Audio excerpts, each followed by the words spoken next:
नमस्कार दोस्तों, आज हम एक कहानी पढ़ने जा रहे हैं। हाथी और चूहा।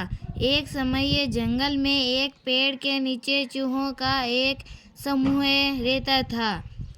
उस समूह में हजारों चूहे एक साथ मिलकर रहते थे। उन चूहों का राजा चूहा वह सदा दूसरों की सहायता करता था। अपने साथी चूहों को भी सदा दयालु और दूसरों की सहायता करने के लिए कहता था। एक दिन हाथियों का एक झुंड उस पेड़ के पास पानी की खोज में आया। वे बहुत प्यासे और थके हुए थे। इस कारण उन्होंने पेड़ के नीचे रहने वाले चूहों को नहीं देखा। कुछ चूहे हाथियों के पैरों के नीचे दबकर मर गए। उनके बिल की नष्ट हो गए। चूहे अपने राजा के पास गए और उनसे प्रार्थना की, महाराज, इन पागल हाथियों से हमारी रक्षा कीजिए। राजा ने उन्हें आश्वासन दिया, मित्रों, डरने की कोई बात नहीं है, तुम्हें कुछ नहीं होगा।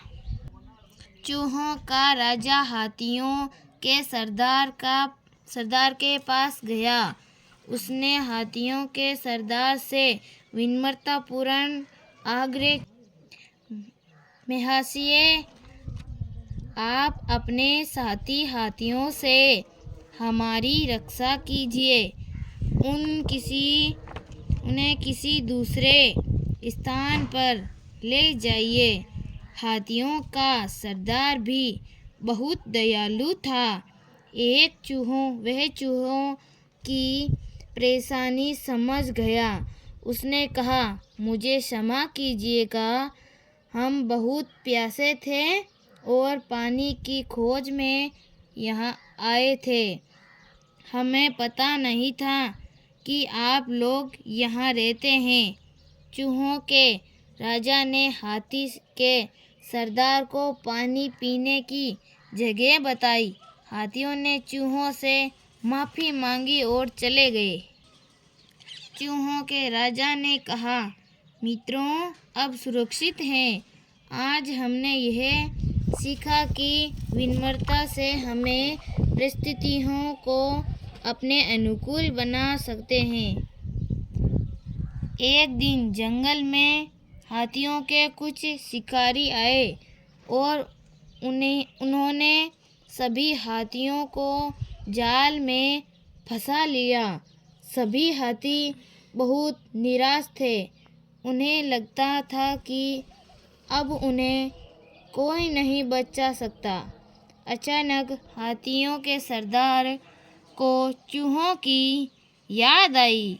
उसने पास उड़ती हुई एक चिड़िया को चूहों के राजा तक उनका हाल बताने को कहा। चिड़िया ने शीघ्र ही जाकर चूहों के राजा को हाथियों की हालत बताई। चूहों के राजा ने अपने साथियों को बुलाकर कहा, हमें उनकी सहायता करनी चाहिए। उन्होंने भी हमारी जान बचाई थी। कुछ ही क्षणों में हजारों चूहे ने वहां पहुंच कर जाल काट दिया। सभी हाथी चूहों के प्रति कृतज्ञ थे। वे खुशी खुशी साथ मिलकर जंगल में रहने लगे। कहानी का यही सार है कि हमें दयालु होना चाहिए और किसी को छोटा नहीं समझना चाहिए।